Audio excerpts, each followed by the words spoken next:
Ceza yemiş. Sonradan geliyor değil mi? Tabii ki. 70 sınır burada.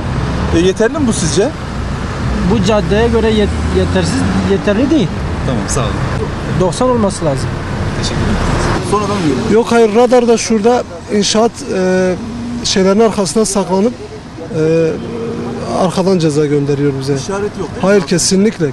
defa Ya ben mesela geçen gün 2 tane yatırdım. 350 lira, 343 lira, bir de 172 lira yatırdım. Tabi bir işaret levhası, hiçbir şey yok. Olsa daha uygun olur.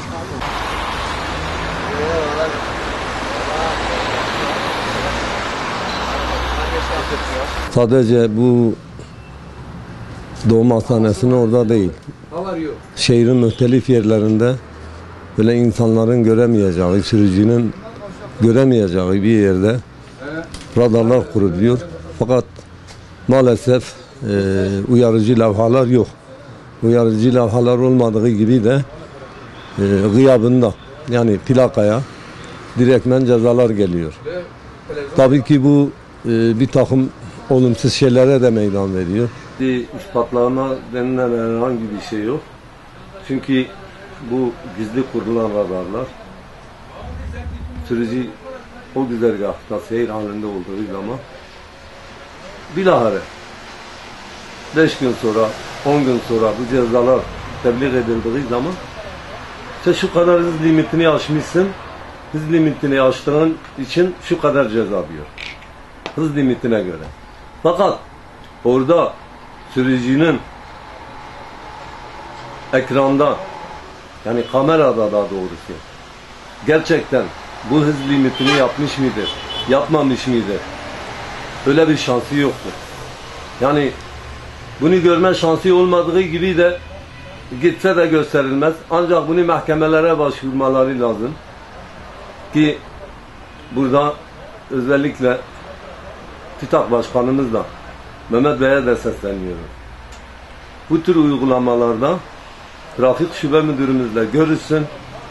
Bu uygulamalara bir an evvel gizli radar uygulamasından vazgeçilse. Bir yerde radar uygulaması varsa levha bırakılsın. Levha bırakıldığı zaman gerçek anlamda sürücülerimiz bu hız limitini aştığı zaman durdurulup cezai işlemin yapılması lazım.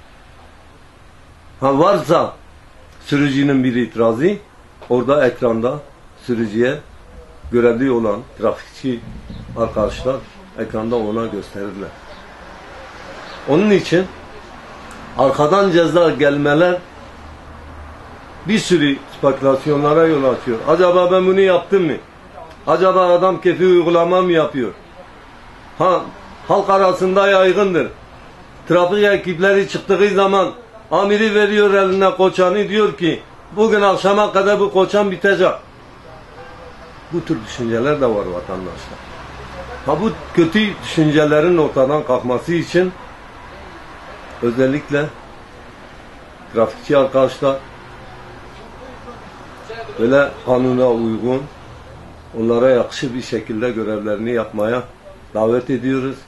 TİTAK Başkanı'yla Trafik Şube Müdürü'yle bu anlamda görüşmesini talep ediyoruz.